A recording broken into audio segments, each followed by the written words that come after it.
Hello, আমি প্রিয়া। কেমন আছো তোমরা সবাই? তো আজকে আসি আমি শালবাড়ি ডান্স ক্লাসে ম্যামের বাড়ি। তো আমার ক্লাস ছিল বিকেল 4টায়, আমি এসেছি 4টায়। এখন কিন্তু আমার ডান্স ক্লাস শেষ। আমার বাড়ি যাওয়ার পথে দোকানে চলে আসি খেতে। তো এখন বাজে প্রায় 6টা। আমি এখন দোকানে বসে বসে ব্রেড চপ খাচ্ছি। আর শালবাড়ি আসলে এই দোকান থেকে আমি কিন্তু ব্রেড চপ খাবো আর খাবোই। এই ব্রেড চপগুলো কিন্তু আমার দারুণ লাগে খেতে। আর তোমরা তো জানোই আমি ফাস্টফুড খেতে কতটা ভালোবাসি।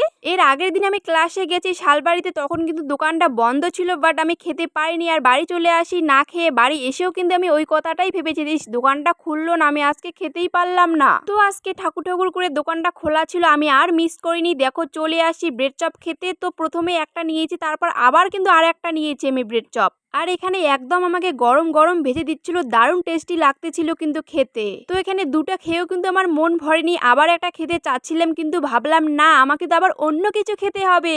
অন্য কিছুটা কি, দাঁড়াও বলছি। দেখো সাইকেল নিয়ে এখন চলে যাব। তো অন্য কিছু হচ্ছে ফুচকা। আমি ফুচকা খেতে চলে আসছি। আর এখানে ক্যামেরা ধরার লোক ছিল না বলে আমি অফ ক্যামেরায় ফুচকাগুলো খেয়ে নিয়েছি। চলো ভিডিওটা কেমন লাগলো অবশ্যই জানাবে।